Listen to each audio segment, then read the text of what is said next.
Good afternoon, everyone. I'd like to welcome everyone to the Town Council meeting Thursday, September the 18th, 2025. Kim, if you'll please call roll. Mr. Webb. Here. Ms. Quetch. Here. Ms. Pillion. Here. Vice Mayor Austin. Present. And Mayor Anderson. Here. And now we'll have Ms. Donna lead us in the Pledge of Allegiance. I Pledge allegiance to the flag of the United States of America and to the republic for which it stands, one nation, under God, indivisible, with liberty and justice for all.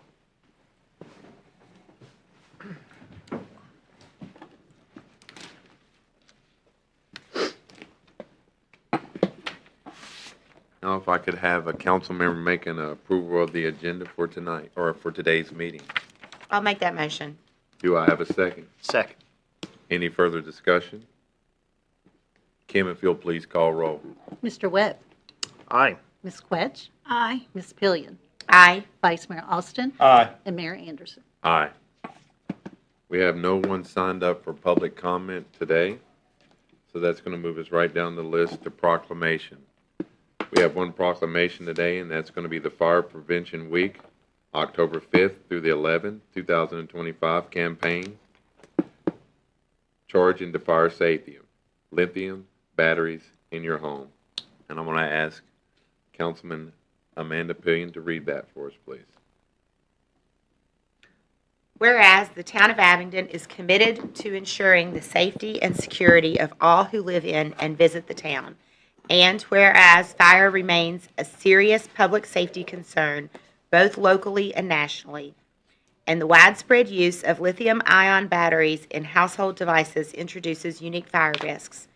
And whereas many everyday electronics, including smartphones, tablets, laptops, power tools, e-bikes, e-scooters, and toys, rely on lithium-ion batteries, which, if misused, damaged, or improperly charged, can overheat, ignite, or explode. And whereas the National Fire Protection Association reports a rise in battery-related fires, highlighting the need for public awareness and education on the safe use of lithium-ion batteries.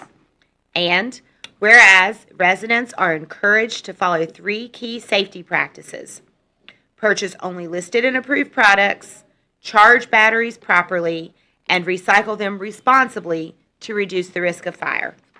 And whereas lithium-ion batteries store significant amounts of energy in a compact space, and unsafe practices such as overcharging, using uncertified or off-brand chargers, or exposing batteries to physical damage increase the potential for fire or explosion. And whereas proper disposal and recycling of lithium-ion batteries help protect the environment and reduce fire hazards in both homes and the community.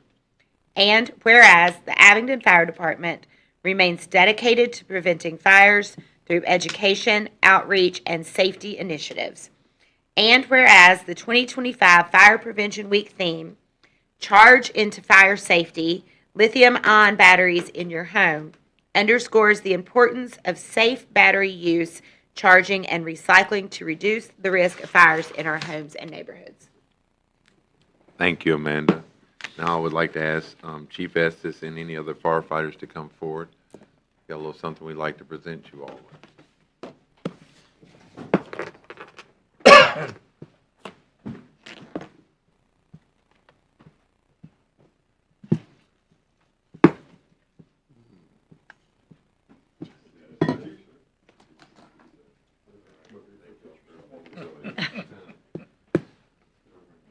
We need to stand up.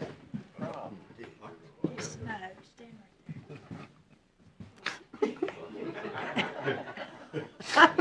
There you go.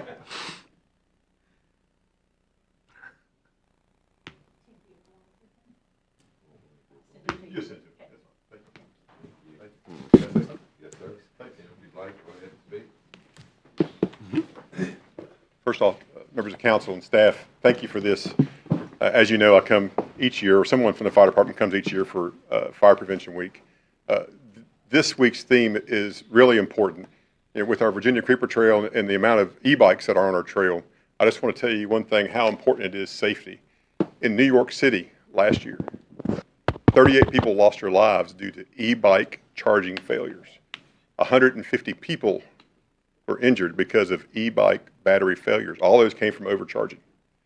And that's how it's important. I know there's 8 million people, whatever that number is in New York City, but it can happen here. And we have had lithium-ion battery failures here. So I encourage you, if you have lithium-ion batteries, especially in your e-bikes or any other devices, and if everybody that's watching and listening today, make sure they follow the manufacturer's recommendation how to charge those. Please don't charge them in your house if you can't. It's that important. These fires, once they start, it's literally seconds. They run away, and the fire gets so big that we have a hard time putting them out. And so that's the only way you can be safe. Make sure you have working smoke detectors, carbon monoxide detectors, and you charge those things safely. And 2 dates to remember. October the 11th, we're having an open house at the fire station, free hot dogs, courtesy of the Abingdon Firefighters Foundation. So if you're able to come by, that's from 10 to 2. We'll have demonstrations of our trucks, tours, give you a free plastic fire helmet, coloring book, whatever you like. And then on October the 19th, that's the second anniversary of Cameron's death. And we will have a candlelight vigil at the tree in Veterans Memorial Park there near Abingdon, Olive Oil Country. He has a tree there, and we're going to do a candlelight vigil there about 6:30. So if you're able to attend, we would love for you all to be out and come out and spend some time with us and the family. And again, thank you all for this. I really appreciate it. Chief, and thank you. You know, I am one of the ones who does have an e-bike. And when I first bought that e-bike, I don't know if you remember the discussion me and you both had. You kind of set some standards for me, and I appreciate you with everything that the fire department does. If anybody does need education on lithium batteries or how to charge your batteries, feel free to reach out to Chief Estes, because Chief Estes set me straight with my e-bike, and I really do appreciate everything that you told me with charging my battery with the e-bike. Yes, sir. Thank you all. Thank you. Thank you. Now we're going to move on to public hearing today.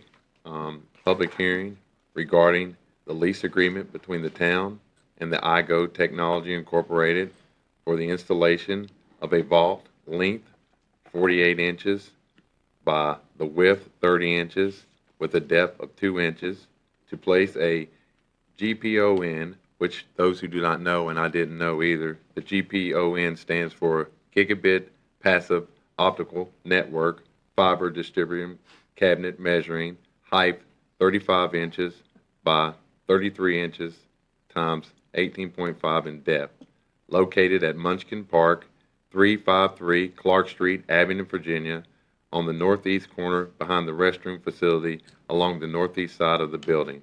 And I'm going to ask Mike Cochran to give us a little bit more information on that. Yes, Mayor, thank you. A couple months ago, we were contacted by the company from iGo, and we have a representative here, and they're in the process of pulling cable from behind the courthouse, that the brick building there, pulling cable to go out towards the coal fields. And then as they were, in order for them to do that, they needed to put up this little box, and it's just the POP is a point of presence, basically a small cabinet, and they needed to put one there in order to be able to hook off and go other places. I mean, that's essentially it. And then they're heading towards Richlands, Grundy. Yeah, so they're heading on White's Mill, but then in order to continue further on, they needed to put the box in, and then so that was the purpose to it. We have one other one in town, and it's like the size of it's huge. It's up behind the police station, and it's like the size of a big shed. This is much smaller. So just based on doing some math, we adjusted the rate based on what they were trying to get done. But as you know, with over the last couple of years, there's been a lot of fiber coming into the area, and this is the more fiber the better. But in this context, the more fiber the better. But it definitely helps, with having competition in that regard. So, and it will be negligible impact on the town. Mr. Van Dyke's here also, if you'd like to speak. Yeah, Mr. Van Dyke, did you want to speak at all about what it is? If you'll come forward, please, Mr. Van Dyke.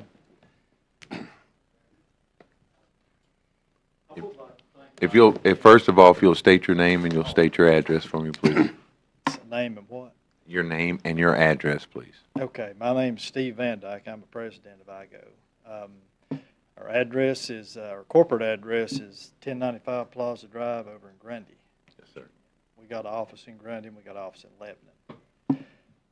But I would like to thank Kim and Mike for helping me through this. Kim's pushed me to get what I need to get here and get done, so she's pretty good at that. But really, our cabinet, we kind of did a project in concert with the county. It's a USDA Community Connect grant. And we've had the grant a couple years, but we're kind of getting on the back side of the grant now. And we've worked with the county administrator to get everything to where it is. But we had to come up White's Mill Road to meet our upstream provider, which is Segra. I don't know if you guys know about Segra or not, but they're in the CenturyLink pop out here behind the barter. So when we come up there, we have a lot of people that's wanting to switch and get on our service, which is good for us, but we needed to put a cabinet in to accommodate that, plus keep on, going the directions we need to go towards 19 and so forth. And that's kind of what prompted needing to get the cabinet. So, and it is a small cabinet. I mean, they're really about that wide, maybe 3 feet tall. It's not a big impact. It's a distribution cabinet that will give us the ability to distribute fiber out more to homes and to go on downstream from where we are and get 2 more areas with that cabinet distribution point. So, Does anybody have any questions on council for the gentleman here? Vice Mayor Austin? No, sir. Amanda? I do not, thank you. Thank you. okay. Yes, sir.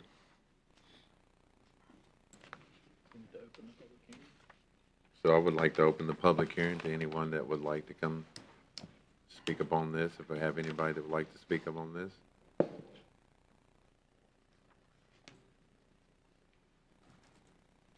All right, well, we'll move down to the next public hearing, which is going, we'll close that public hearing, and then we'll open up the next part of the public hearing, and it's regarding the request from the IGO Technology Incorporated to be granted a 15-year non-exclusive financial to use and occupancy of the town's streets, alleys, and public right-of-ways for the purpose of constructing, operating, maintaining, and repairing telecommunications system. Anyone deserving to be heard in the favor of, in opposition to, or to express their views with respect to the proposed finance may appear before or be heard by the town council during the public hearing. At the conclusion of this public hearing, the town council will now vote to either approve or deny the proposed franchise. Mike? Yeah, sure. Thank you, Mayor. So when this first started, they were looking at just strictly put the point of presence in there, and then as they did the work, he contacted us and said, "Hey, we have people wanting to sell us or wanting us to sell them fiber," and anyway, so that they didn't have a franchise agreement, and so we went ahead and pulled the basic franchise agreement paperwork back together, and it'll just give more options for our residents to have. But it's fiber, which if you've never had fiber as service, when you compare it to the old style, it's just, I mean, it's a Ferrari versus a moped. Yes, sir. It just works a whole lot better. And so that'll just provide options for our residents in the area. So anyway, the franchise agreement is in here, and it's a 15-year, allows them to put it in the right-of-way. And they're already on poles. They have the pole attachment agreements in place already for the different places they have it. This is, but in neighborhoods where they have stuff underground, they would have to go underground as well. But it would all be within the easements that already exist. And then at some level, once they establish customers and whatnot, then we get reimbursed from the state, or we get compensated from the state based on whatever the rates are that they collect. But it's just more options for our residents is really what it's about. Yes, sir. So do we need to make a motion on this? Just open the public hearing and vote on it next. Okay. Now I'm going to open the public hearing. If anyone would like to come forward and speak on that. If not, we'll close public hearing. Now we'll move on to resolutions. We have no resolutions today. We have a couple of first reading of ordinance. The first will be the ordinance to adopt Chapter 34 Fire Prevention Code and Protection, Article 3, Fire Prevention Code, Sections 34 through 56, pre-blast rules and regulations. This matter was discussed at our September the 2nd meeting, and the ordinance presented is with the suggested amendments. Shall this proposal be rejected? If no one's here to reject that, if someone would like to make a motion to go ahead and put this into effect. I'll make that motion. And to waive the second reading, Ms. Quetch. And to waive the second reading as well. Yes, Excuse me waive for the that, second Donna. You'd like to Yes, make a I'll motion? Yes, I'd make that motion. Would anyone like to second that motion? I'll second it. Mr. Mayor, I have said before, and I'll repeat it, unless there's some emergency, I'm never in favor of waiving the second reading of an ordinance.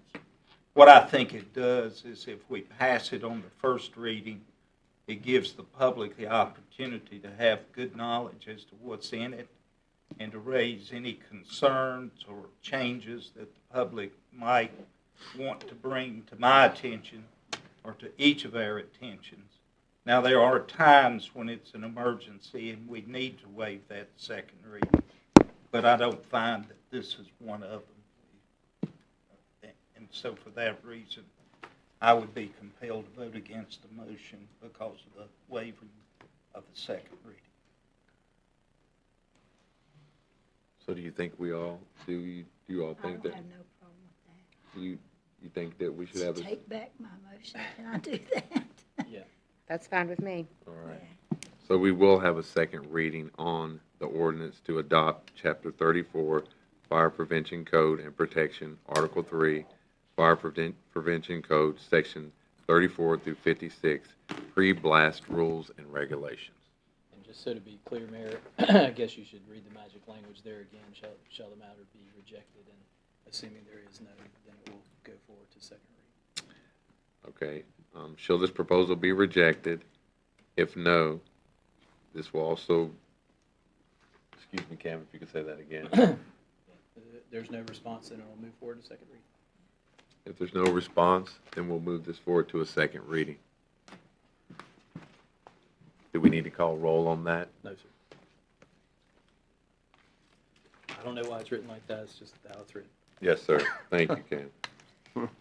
The next ordinance the next first reading of ordinance is going to be the ordinance to amend Chapter 30, Environment, Article 2, Noise, Section 30 through 31 and 30 through 33, amending language concerning explanations. I'm going to ask Mike Cochran to discuss that, please. Yes, sir. Thank you, Mayor. After we had a discussion last month, we looked at the language that was in the ordinance and then revised it in order to change the times. There was one thing under definitions that said mixed-use parcel area. It said mixed-use, it said mixed-use area. Now it's going to say mixed-use parcel. The difference is that mixed-use area is just a little ambiguous. A mixed-use parcel, we know exactly what it means. And so the one change is to that, and then the other change is to go from 7 a.m. until midnight, is to change it to 7 a.m. until 11 p.m. And those are the two changes that are in there. Just that should clear up the what we were trying to solve.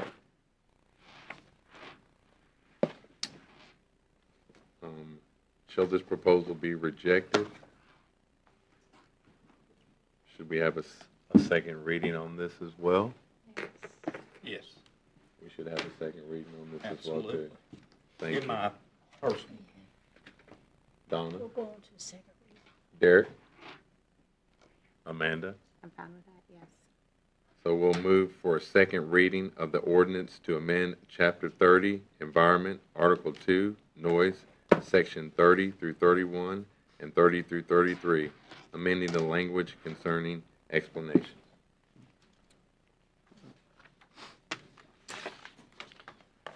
And while we're on that subject about that, consideration of that ordinance and the one before.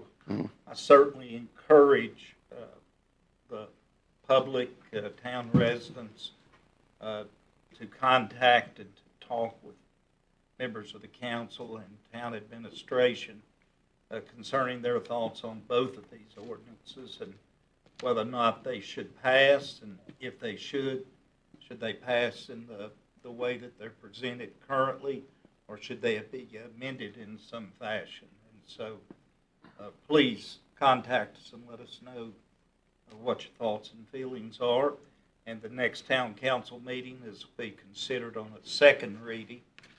And I encourage people to appear at that time and talk about it with us. Thank you, Vice Mayor Alston.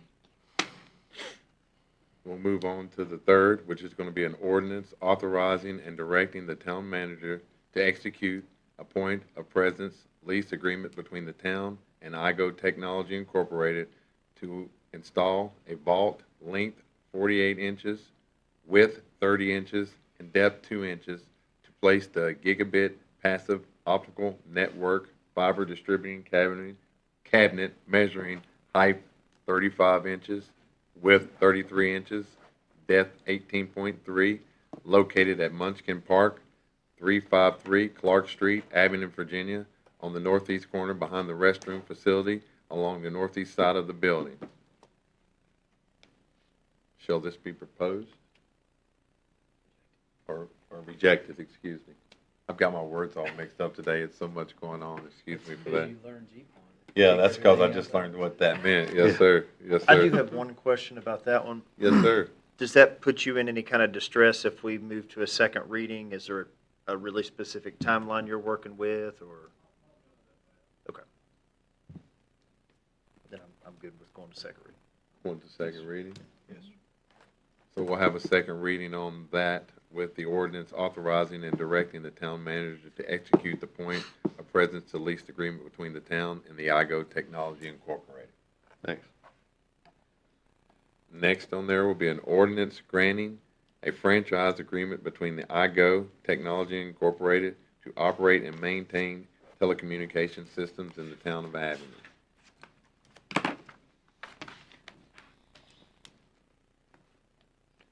Is there- Is that for me, or? did Yes, you- sir. Yeah, so, yeah, this is, just going back over what we went over in the public hearing. This is as they were running their lines through town to get where they're at. They were having people come up to them and ask them for if they could subscribe, and they can't sell in town without a franchise agreement. So this would enable them to sell or provide that service to the town residents. And as I mentioned, competition in the cable business is always good. So, and from what I understand, it's really good stuff. So, at least he's a salesman, so he said it's really good. But we anticipate it being good as well. Once again, does it hold things up if we take it to a second reading? No, so Okay. October 2nd, I know. Cam, Thanks. do you have anything to? No, sir. The franchise rules are specific, and technically, they put forward a bid. They were the only bidder and accepted, so all the I's have been dotted and T's crossed, so we're ready to pass it when the council is. Vice Mayor Alston? I don't have any questions about Donna? Shall the matter be rejected? Shall this matter be rejected? So go to second reading. So this will go to a second reading as well, too. We have no second reading of ordinance today. We have one consideration of bids today, and that's a consideration of bids for the retirement of the muster ground rehabilitation. And we have Jamie Barker here to speak on that. Good to see you today, Jamie. All right. Jamie Barker, Procurement Specialist for the Town of Abingdon. I'm here, the Town of Abingdon put forth a request for proposals for the retirement and muster grounds rehabilitation. That's to assist with the rehabilitation and restoration of the retirement building and the muster grounds location in general. It aims to restore the existing building known as retirement, which is currently vacant and unusable by the public. And the proposal is to use that building and grounds for future cultural heritage center and recreation event center once it's restored. We originally posted the request proposal back in on June 18th through July 28th, and we didn't receive any proposals at that time. So we then reposted it for another 10 days on July 28th, and we received one proposal from Wahlberg Construction, which is a local firm here in Abingdon, and that was the only proposal that we received. Their initial proposal, Wahlberg Construction's initial proposal, it did come in over the budget that was originally in place. So after meeting with staff, they did come back with a revised proposal, which was below. The current budget, planned budget, part of that is $356,000, which will be part of a Virginia 250 Preservation Fund grant. And then there's a cash match from the town that's required for that of $117,480. So the total budget for the entire project is $473,480. The new proposal came back at $338,092 submitted by Warburg. Staff is recommending that we approve the entire funds, the $473,480 for the project, as well as accepting the current proposal from Wahlberg for the project. That would leave $135,389 as a contingency in case anything, because of course with a building of this age, you don't know exactly what's going to happen. And I know one focus is, of course, getting it structurally sound as well as preserving the historical nature of that part of the building. Gabe Christofari will be the project manager. He'll coordinate with Wahlberg and all of the other agencies, including the Department of Historical Research, to make sure everything's good. He's doing some training in Norfolk, so that's why he's not here today. But if anyone has any questions. Yeah, and this is budgeted. We received that Yes, grant it is in last the year from the budget. Virginia 250. And the nice thing with this facility, if you've not walked it, I can take you there sometime, but it does definitely need some rehabilitation, and it is historically significant. And given that we own it, I think we just really need to do what we can to bring it back to its glory. And when this is done, and it won't be as nice as Fields Pen, but it'll be a large step closer to it. And it'll be a place where we can do some cultural heritage things. We looked at the design, and they were calling cuckoo clock or something. We looked at the design, and there was a call for more of a commercial kitchen. There's some areas where we can dial back on some of the kitchen area in the little garage section in the back, and maybe more of a warming thing. So if you wanted to have events there, you'd have the ability to provide that as long as your caterer, they're not cooking it on site, they would just warm it on site. So we have some flexibility there, but I think when it's all done, it'll be done in time for the Virginia 250, and it will really, it'll add a lot to the events that we can have there and usability of the property, because right now it's in a serious state of disrepair. Yeah, I know Gabe mentioned, like when they had Preservation Day last year, they took people around, and one of the places they went to the muster grounds, of course, everybody wanted to go into the building, but it's not currently safe enough to let the public, that's been used mostly as storage, I believe, that they're getting all that stuff out, but they can't let the public in, so that was kind of a little disappointment that people had. What is the estimated time if we were to say, what is the estimated time if they were to start? As the of right construction? now, How that's, long would it take for this project to be done?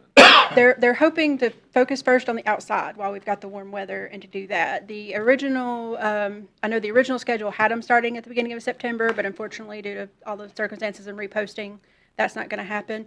They're hoping to get all the outside done this fall, and then as of right now, we're looking at May, June at the latest to get everything done and stuff like that. And of course, unfortunately, some of it just depends on what happens when they start.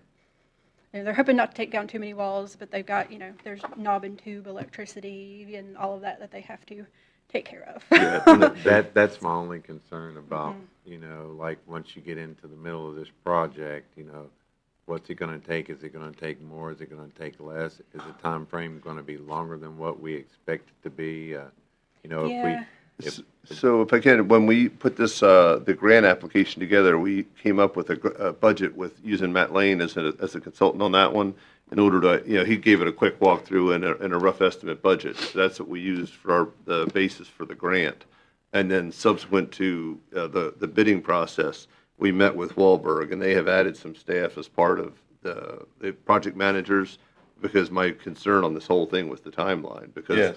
it's for the country's 250, not the town's 250. Yeah. So, but I really do think they understand the timeline, and you know, it should May, June. It all depends on what's inside. But I have to just crossing our fingers that it's not as bad as other buildings we have, because it's enclosed on the inside. There's a mold issue on the one, I guess they used to call it the judge's corner, judge's chambers off to the far side. But it's, you know, it's bad, but it's not. And I know Gabe had talked about one of the things when they revised was that we can use Wahlberg to do the stuff that's specific for the historical, but then we can use town resources. Like if it's just going in and painting, then like Wahlberg can focus on what they need to do and specialize in, and we can have some of the town employees to paint and things that don't require that specialized training once it's remediated and everything. Yeah, and then I also walked it with staff, and there's a couple areas where we're going to do our best to get rid of the unsightly power lines that go in and connect to the one side of the building, because we have power that comes in from the enrichment center out back, and we can run so it'll look nice. Where the idea would be is if you ever had weddings or anything out there, you want pictures that you don't have to Photoshop the wires out of and all that. So we're trying to make it presentable, and you know, yeah. And the back half where the kitchen and stuff isn't actually considered historical, so there's different requirements and things, not as many stringent requirements where it's not considered, it's an addition that's not historical. So that could be, like I said, that's been brought up, is the timeline and everything has been brought up as a concern and something that will be watched. Well, will the contract documents, do we have that nailed down in the contract documents as to when the completion is going to be? I haven't seen the contract, but our standard contract has a term in it, and the time is of the essence, and it has all the required regulations that we have to do for procurement. Right. So yes. This is really not a bid. This is a proposal. Yeah, it's a proposal. We use the same contract either way. Okay. Well, I agree with what the mayor's concern is, that completion, and we've talked about that, is of the essence in this matter.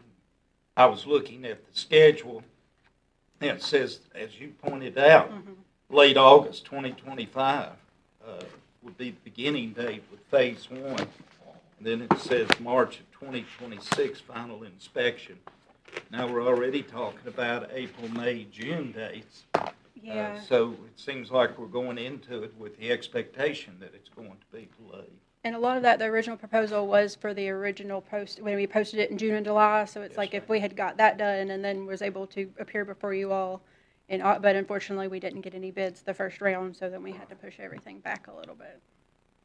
And I also noticed in their attachment that they well pointed out they're not guaranteeing that this will be the cost, as you discussed with not knowing, or perhaps Mike did, with what they're getting into. But that once that full design, detailed specifications, and quotes are obtained, that this price may change. And that's why we're at, like I said, their proposed budget is $338,000 and $92. So that's their original. And then of course we would have $135 that's supplied by the grant and the match to work on those contingencies and any other things that may come up on that. So, and like I said, all that's still budgeted. Go ahead. No, I think as long as we think, I mean, I've gotten into some historic houses in my time.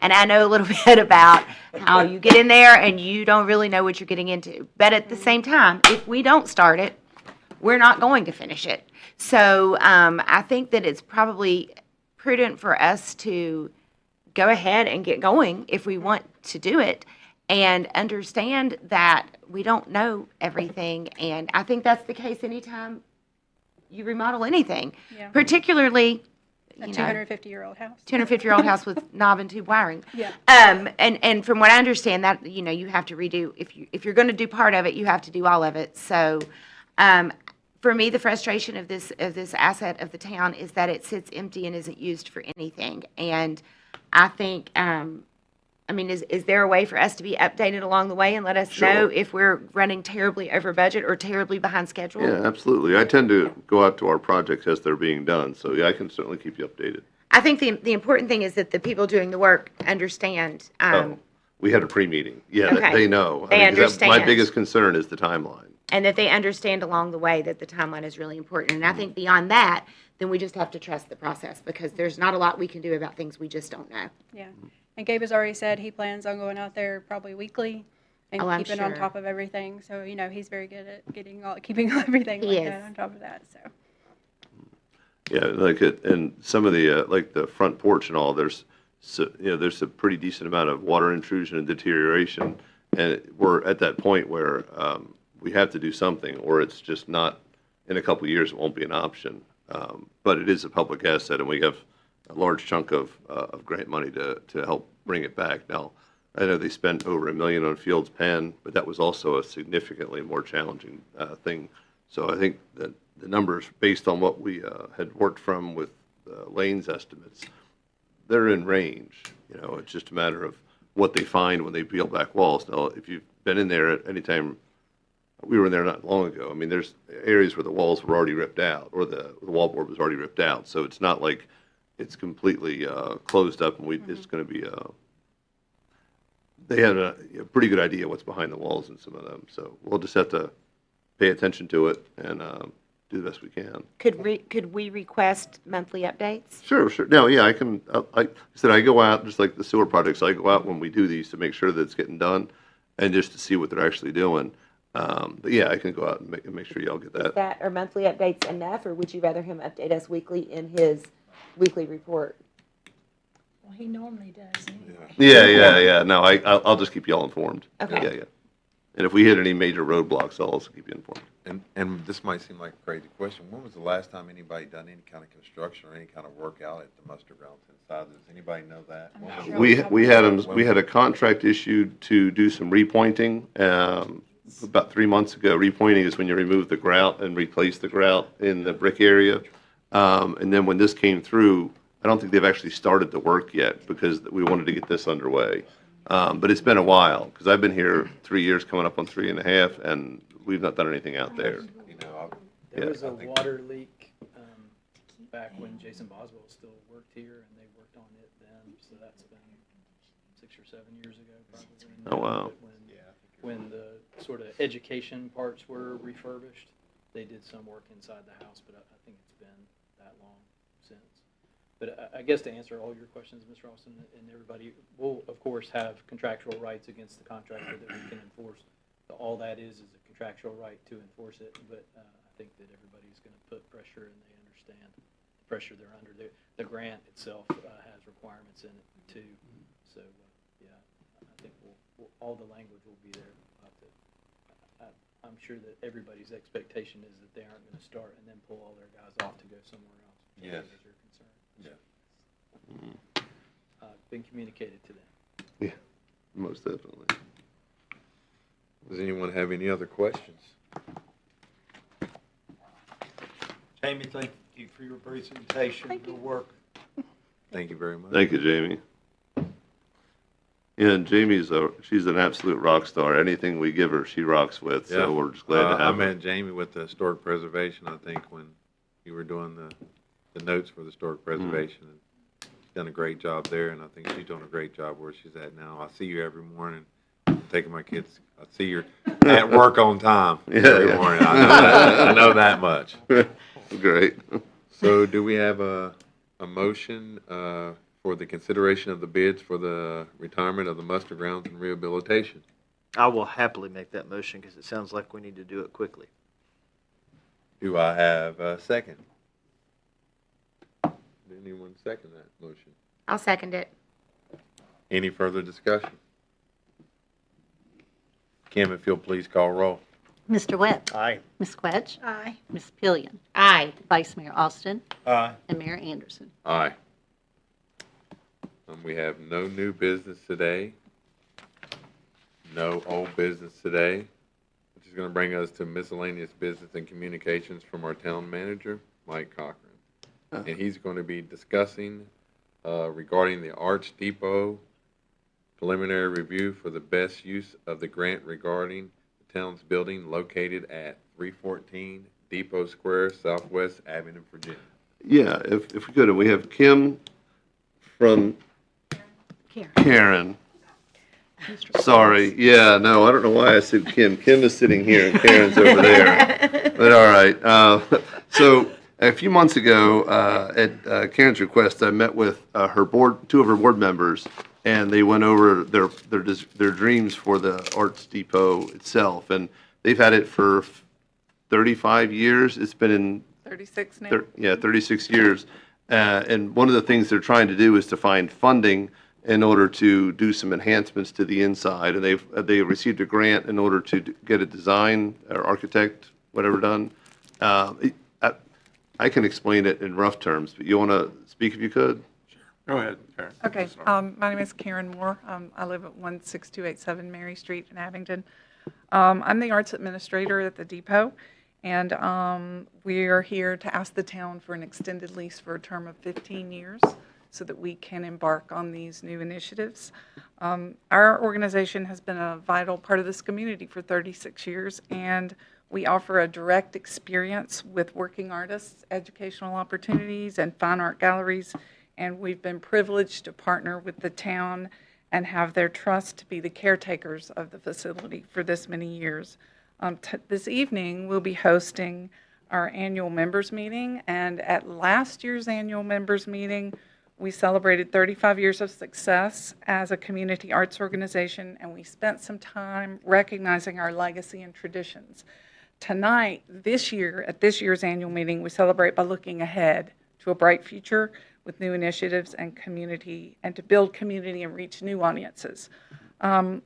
So as a result of implementing our strategic plan recently, we went through the process of developing a marketing plan. And we will be unveiling a new brand for the Arts Depot, which will contribute to Abingdon's attractiveness and as an arts community. And we also look forward to conducting this facilities plan in the coming months in partnership with the town of Abingdon to better maintain the facility and plan for its best use and attractiveness. So we have been working so hard on getting all these components together to be a long-lasting arts organization, and we have systems in place to do that. And I'll let Dave explain a little bit more specifically about the facility. And I thank you. Thank you. Thank you for the privilege of coming before you. I'm David Collins, 402 Fairway Drive, Abingdon, proud resident of this town for 55 years, and I love the town and associated with the community college for many, many years. But I prepared this, and I think you should each have this statement. So I invite you to read it, and what we're really interested in doing is partnering with the town to try to really upgrade our space. Thompson & Litton is conducting an architectural review of the building, and that process should be complete before the end of the year. And so then we'll know more about any structural issues that face the building, and we'll get some ideas for possibly how we might better design the interior space for the purposes of what we do and serving our mission. I want to thank the town for being so good to make improvements to the outside of the building. And I'll just tell you a little anecdote. What I think is the heart of the Depot. So I have a friend who expressed some interest in developing artistic talent. And I got membership for that friend for a couple of years at the Depot. And she started to come to our Wednesday painters. And she has grown so much. So what I see our organization as best serving is helping people to enrich their lives to the expression of art. And I've been associated with the Depot for over 20 years, and I continue to be active as long as I physically can. So I thank you for the consideration of a longer lease. I think that'll help when we attempt to get a grant to make improvements. And it's a win-win situation because we could do some things, very possibly, without using any tax dollars. I like that idea, so I appreciate your feedback and any questions you might have for either Karen or myself. Well, one thing that I'm going to throw out there to the council, I've known Mr. Dave Collins pretty much all my life. He's been a leader in my life, in my family, for me and my brother, Virginia Hollins, but before Virginia Hollins, just throughout kindergarten and all the way through grade school. So I feel like that as me talking to the council, anything that Dave Collins is shooting for, I'm shooting for too, because I might not be sitting here today doing what I'm doing today if it wasn't for people like Dave Collins in our community. So thank you for your support with everything that you've done, you know, with teaching, communications, and with the arts communication. Dave Collins, I love you. And I've got nothing but true trust and true faith in you and what you've got going on with the Arts Depot. Thank you very I've much. known him since I was a little boy, too. Yeah. Ken was a good friend and still continues to be a good friend of our son. That's awesome. Yeah, and the one thing that we had mentioned in discussions was, you know, the town maintains the outside and they do the inside. And so the nice thing is if they get successful in receiving a grant, then it'll just make improvements to our facility and ones that we won't have to pay for, which are the best kind of improvements. And then sometimes grant dispensing organizations want to see more than a couple-year commitment. And being that they've already been there for 36 years now, you know, extending the term would be advisable or requested. And by comparison, I think the barter uses a 20-year term, so in a very similar sense.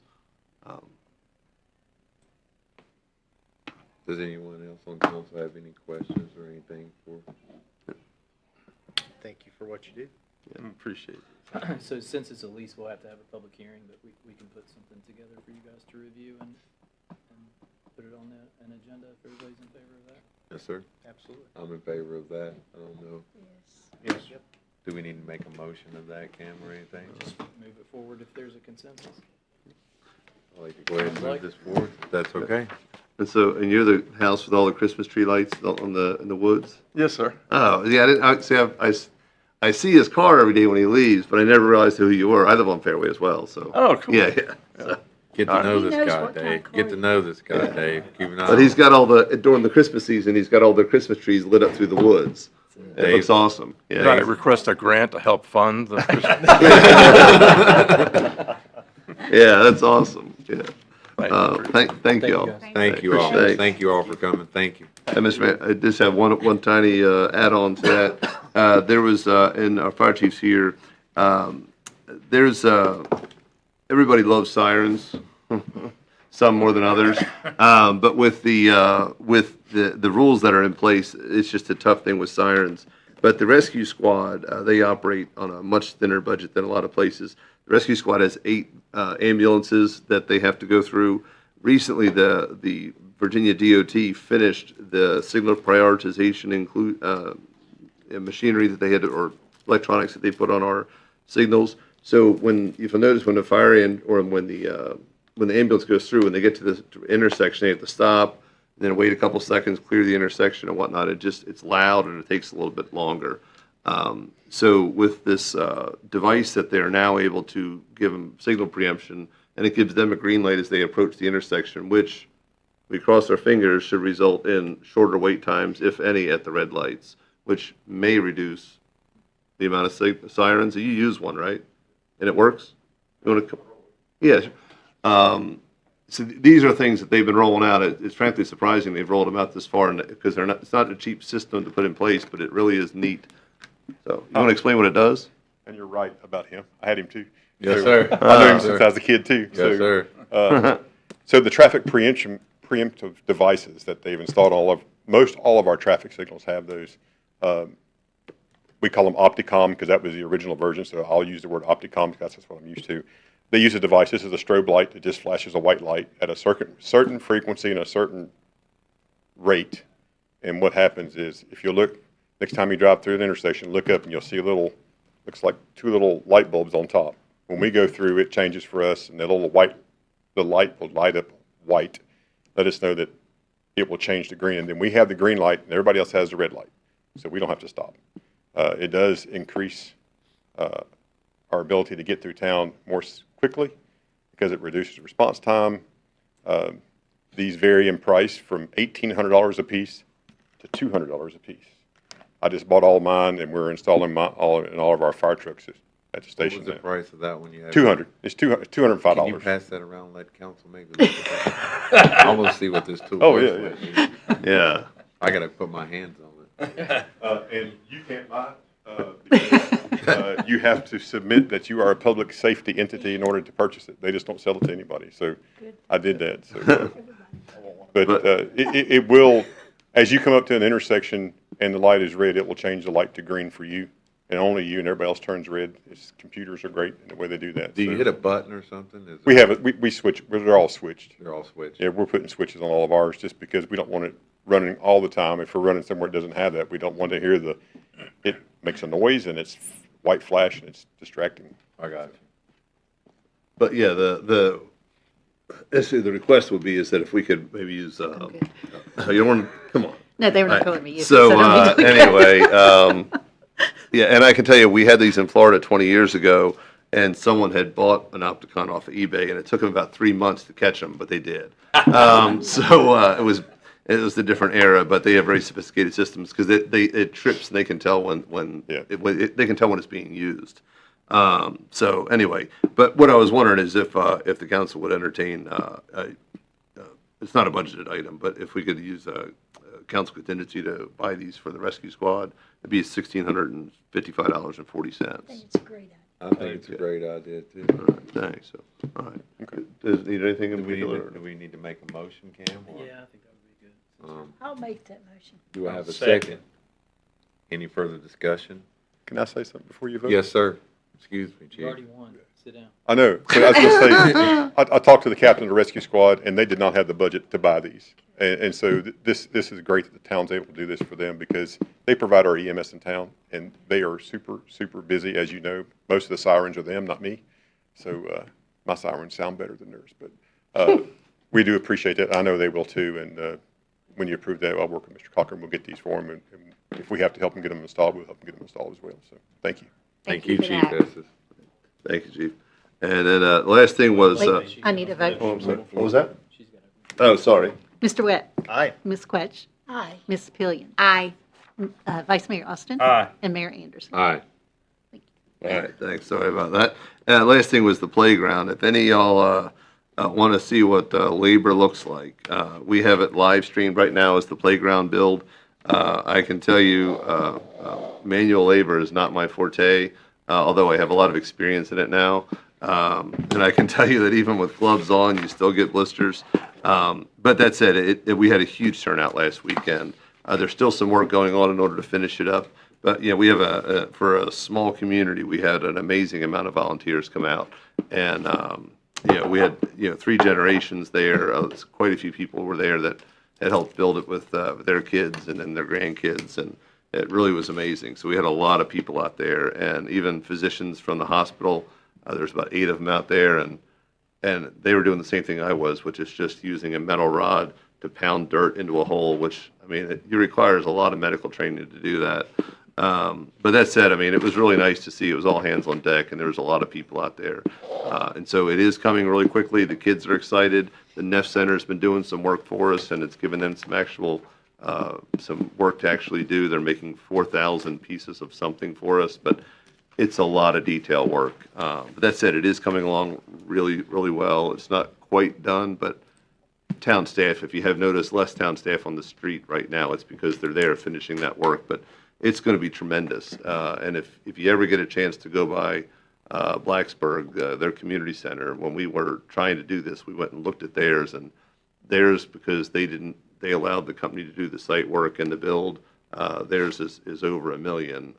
Ours will be, it's just under half of that, plus the rubberized surface. We get the grant for the rubberized surface. So ours, when I looked at the designs, I was like, oh, that's kind of small. Go see it in person. It's not small. It's significant. And then Hiltz, and we'll put something on social media as well.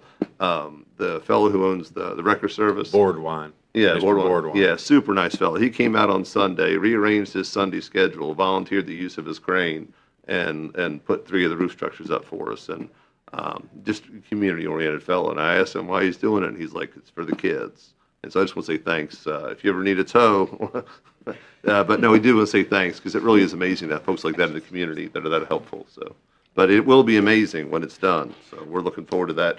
The rubberized surface should be the end of this month. So it's real close, real close.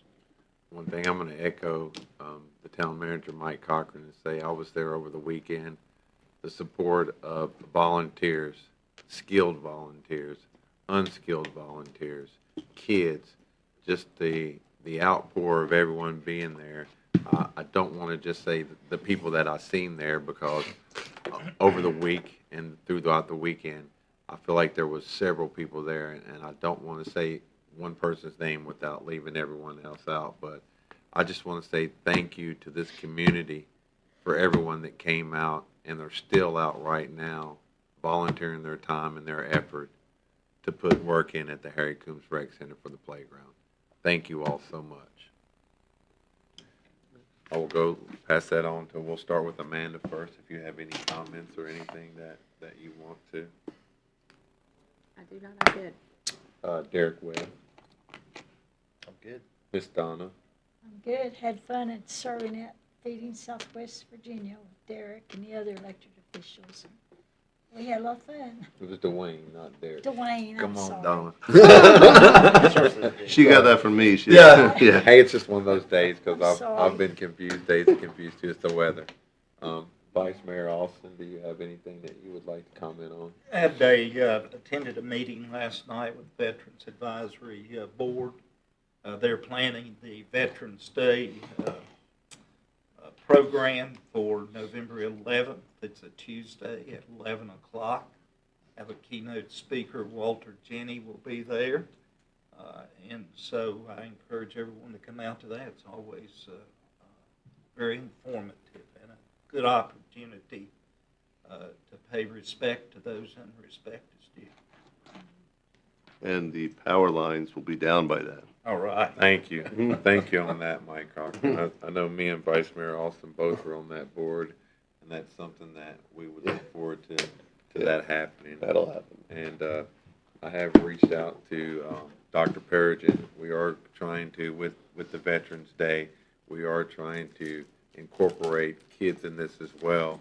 And I think that we have something set up that we are going to have from either an elementary school or a high school, someone there to participate as well on the November 11th Veterans Day.